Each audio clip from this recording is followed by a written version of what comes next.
This episode is brought to you by Shopify. Upgrade your business with Shopify, home of the #1 checkout on the planet. Shop Pay boosts conversions up to 50%, meaning fewer carts going abandoned and more sales going cha-ching. So if you're into growing your business, get a commerce platform that's ready to sell wherever your customers are. Visit shopify.com to upgrade your selling today. Kim Scriver was 18 and living in Salt Lake City when she and her friends decided to throw a party. We were just making a big old punch in this big old trash barrel, and we decided fruit would make it look more appealing. So I sent my friends to the store. Her friends came back from the Safeway with more than just fruit, though. I love cowboys, but I wanted a hippie. So they finally came home and said, "We found you one." I mean, they invited him with in mind, that looks like what Kim's looking for. And this, in June 1978, was how Kim met Glenn. Little did she know just how much time they'd be spending together in the years ahead. We really didn't hit it off that well. I don't, to this day, don't get Glenn's sense of humor. It's the most infuriating thing, but I think that's what drew me to him. So maybe opposites really do attract. From the Boston Globe and PRX, this is Love Letters. I'm Meredith Goldstein.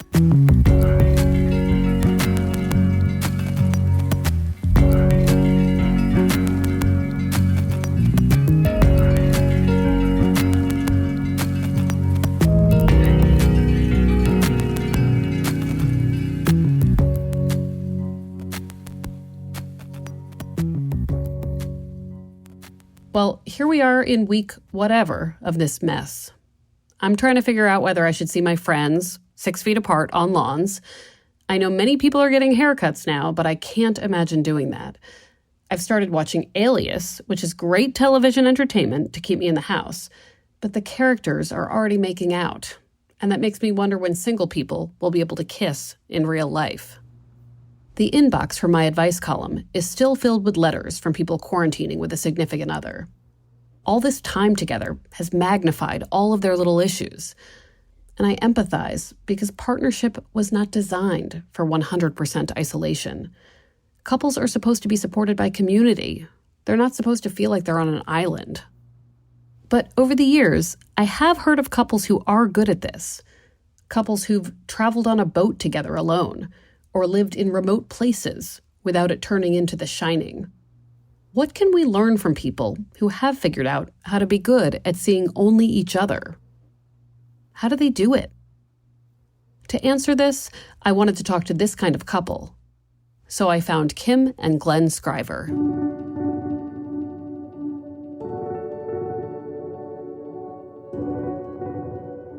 About 15 miles outside of Aspen, Colorado, there lies a gorgeous mountain lake. It's called Grizzly Reservoir. Nestled among pine trees and snowy peaks, the reservoir is part of an elaborate mountain water system that supplies drinking water to cities like Colorado Springs and Pueblo. For a dozen years, Kim and Glenn have lived and worked at Grizzly Reservoir as its caretakers. It falls to them to keep the water flowing. Here's Glenn. It collects 45 square miles of drainage on the upper Colorado, and we bring it all into our reservoir here and then put it through a 9.5-foot tunnel 4 miles under the Continental Divide and supply water to the eastern slope of Colorado. Our only job up here is to collect water and get it through the tunnel. Their day-to-day tasks shift depending on the season. Winter means a lot of plowing roads. Grizzly sits above 10,000 feet. They get 300 to 400 inches of snow every year, Glenn says. In warmer months, they control the water coming off the Rockies. They maintain the grounds. It's always just breathtaking. The first thing we wake up, we go to the kitchen window and we look out and see the reservoir and see what the water's doing, if it's high or if it's low. We always check the weather. One thing I've noticed, I'm kind of occasionally hot-headed. You get real angry and like storm out of the house, and you just look around and it just immediately calms you. It's a blessed place to live, without a doubt. Kim and Glenn are physically isolated from civilization for weeks at a time, sometimes even longer. For most of the year, they are only looking at each other. In other words, they were into social distancing way before it was cool. I mean, as far as dealing with the isolation, we're just used to it, and it just seems normal to us.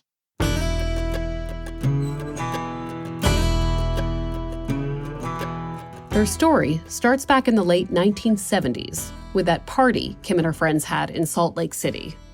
I guess I was 20 years old or 19, and just with a couple of my buddies at Safeway getting some steaks, and saw some girls, and we went over and talked to them, and they just like, hey, we're having a party over at our apartment.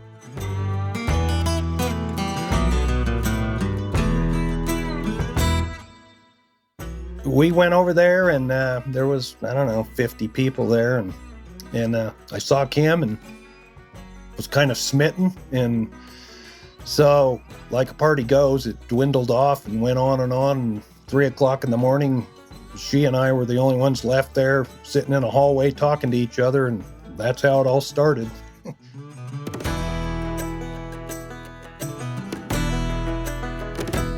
We had a lot of the same values. We're just earthy people. You could tell right away. We loved hiking, fishing, our biggest dates at first were just, on his old beat up motorcycle, riding for hours and hours and exploring the mountains of Utah. Kim and Glenn get married and move to the plains of southeastern Colorado. Glenn builds them a house. They raise 5 kids.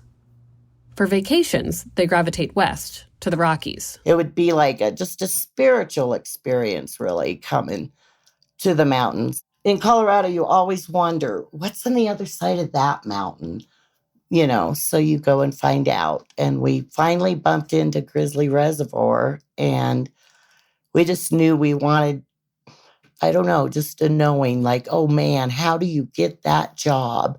So I started writing letters to the board of directors that run this company, telling them we were interested in the job, and that went on for like 10 years. And so when the job opening came up, they immediately just called us because, we really wanted to get up here and thought it was a pretty neat place to be.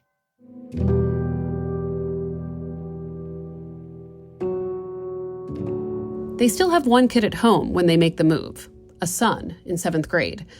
But after he graduates from high school, it's just Kim and Glenn. No one else for miles. The nest is empty. It takes them 2.5 hours to pick up their mail. They have to generate their own power. And going to the store requires a lot of advanced planning.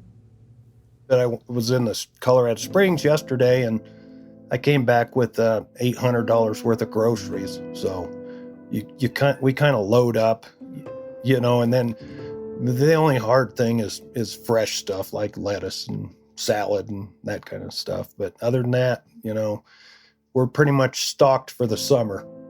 They do have internet, which they use to make phone calls. Kim can be on Facebook and stay connected to her children and 14 grandchildren. In the winter, they're able to drive out and visit the grandkids. And in summer, the grandkids can come to them. There's been a few times that we cannot get out of here. I mean, avalanches fall down and bury the road, and we're stuck here. For, 3 weeks last year, could not get out at all. How long do you normally go without seeing anyone apart from your wife? Like how many weeks? Our longest stretch that we actually don't see anybody is right now, is like through the end of April through maybe 3 weeks into June, because the tunnel, there'll be so much water running that we can't shut the tunnel off, so we can't go out that way.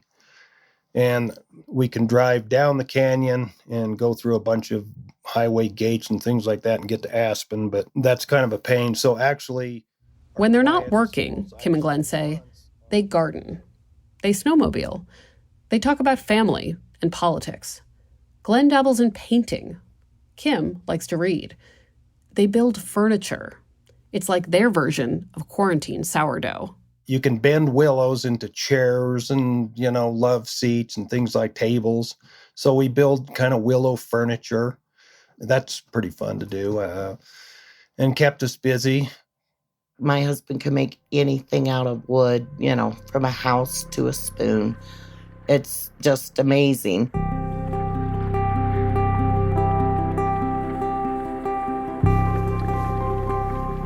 What do you think it is about her that makes her a good partner for this kind of life? That she can handle the isolation. Honestly, a lot of people come up here on tours and things like that, and all the guys are like, geez, that's a great job, I want it. And every one of their wives are like, no way, I'd never live anywhere like that. So, I don't know, you just got to have something inside you where you can live isolated. It works out pretty good with us. We've been up here 12 or 13 years now and still going strong.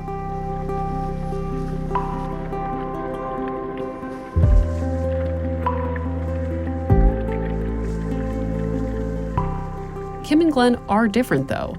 Both say Kim is far more social and outgoing. When we used to live in sort of civilization and stuff, and we'd go to a company party or something like that, I'd either be like a stick in the mud unless I was pretty drunk, then maybe I'd talk some or get around or whatever. But other than that, I just am fairly antisocial, and that's not how Kim is, so.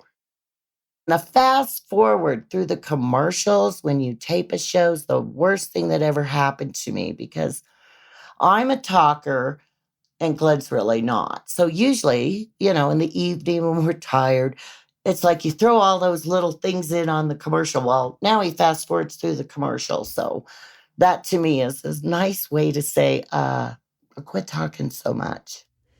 They've had to learn how to be alone together and how to be apart when they need space. You don't leave the house to go to work and see your spouse at the end of the day. We're working together. Some days it just a break is good. But then even if the break's too long, it's like, no, I don't like it. We truly have an advantage over each other. There's no doubt because he knows every button. Some of them he's even swore, I'll never push that button again. And I've sworn, okay, yeah, that's enough. I'll never, but we do, So, what can Kim and Glenn teach us about how to be alone, but as a couple? We'll be back with that after a short break.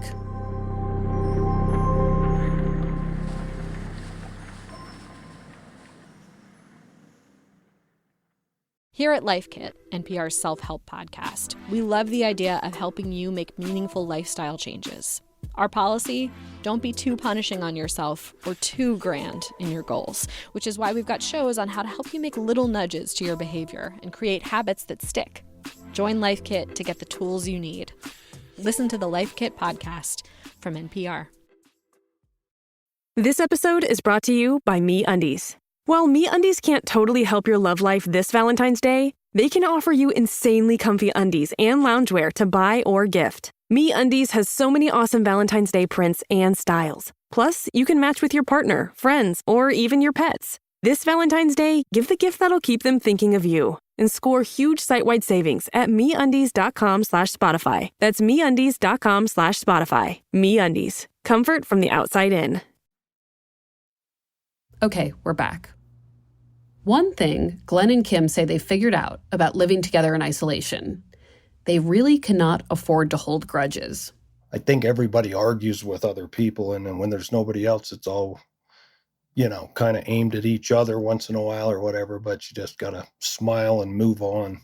Do you find that you've gotten better at that over the years? Yeah, I do. And I mean, seriously, when you're somewhere like this, you really don't have a choice. It's either figure out how to blow it off and get along and go do something else for a while and whatever and let things go. And then the next thing you know, it turns around and everything's good. up here, the worst thing is if you get stuck on a disagreement between you two, you don't go off to your office and, talk to your girlfriends, or he doesn't go off and be away from you for a while. So you just have to literally deal with, okay, I'm still dealing with this person every, moment of every day,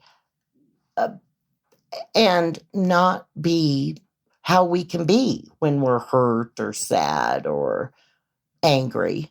They have 2 cabins on the property, which gives them an escape when they need it. Glenn can watch a murder mystery on TV in his cabin, and Kim can watch a sitcom in hers. You can drive down the canyon and act like, well, I guess I'll just go camp down here till it gets really cold. Then you come home thinking, surely you were worried to death, and he's asleep on the couch. I like to think he cried himself to sleep, but actually he thought, oh, she'll be home when she's done pouting. You play the game, dude. That's what you do. A relationship's the most important game you'll probably ever play.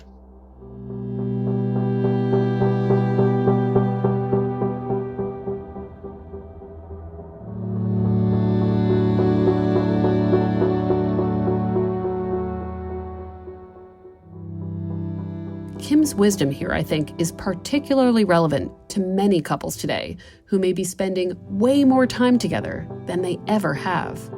She says she's learned not to confuse a small fight or a moment of frustration or sadness for some fundamental problem in the marriage. I'm going to feel like, oh, what did I ever marry you for? Occasionally. And that's okay. That doesn't mean your love's gone and your marriage is gone.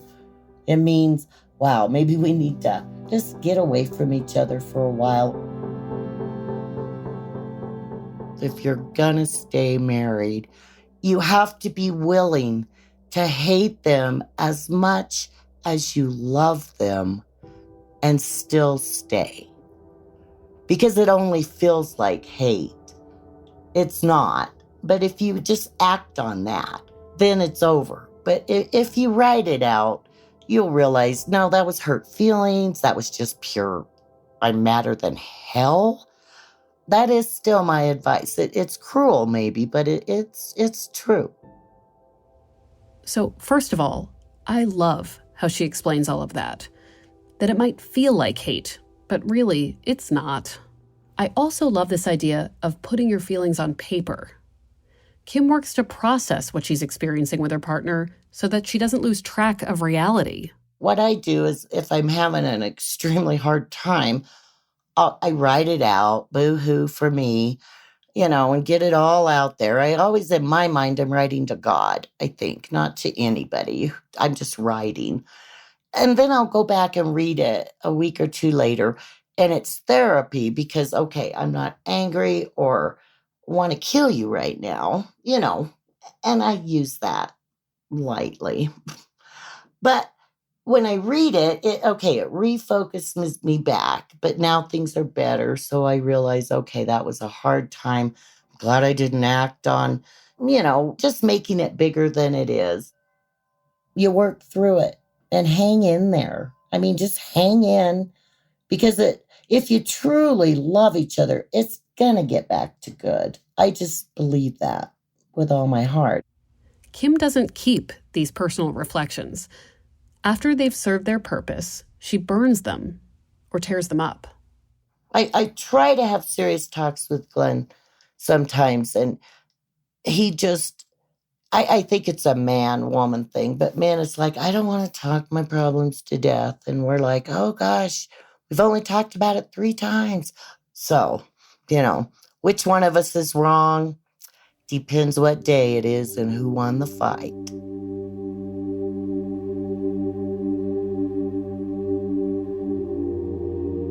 Me and Glenn are devoted to each other, I think, and we've been through so much together. Raising 5 kids alone, that is in itself. Those teenager years are just what they say. And we've liked the same things. We're very compatible. Glenn and Kim are both in their early 60s. I asked them how long they want to do this job. and how long they could stay isolated. The last 2 guys died up here, more or less. I mean, they were still working here and had heart attacks and things. So that's kind of been our plan. We really don't have a plan after this. I mean, I know we have to make one of these years, but for now, we're happy and it's good and we love this lifestyle. And I don't know, being up in the mountains like this where it's peace and quiet and fresh air and all that, I can't imagine doing anything else. This summer, Kim and Glenn are celebrating their 40th anniversary. It's worked for us, for 40 years. It hasn't all been marvelous, but I wouldn't give it up, for anything.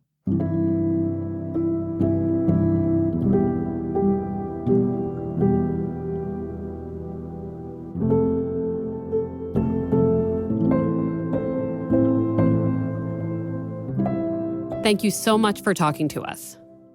Thanks. It was my pleasure.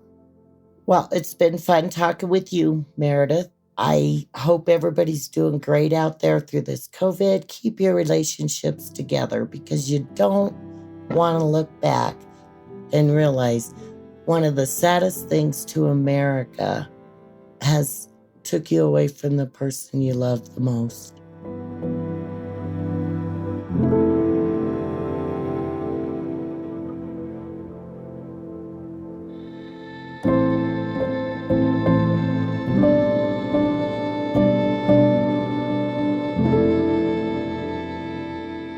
Love Letters is a production of the Boston Globe and PRX. Today's episode was produced by Scott Hellman. Ned Porter does our audio mixing, sound design, and mastering. Devin Smith is our audience engagement manager. Special thanks to Brian McGrory and Linda Henry. Our music is from APM. So we're working on our 4th season of Love Letters right now, and we're looking for love and relationship lessons that you learned at all different ages. It can be any lesson and any age. If you want to tell us your story, email us at loveletters@boston.com. You can also find us on Twitter at lovelettersblog. And if you like the show, please leave us a review on Apple Podcasts. Learn more at loveletters.show. I'm Meredith Goldstein. Thanks for listening and stay safe.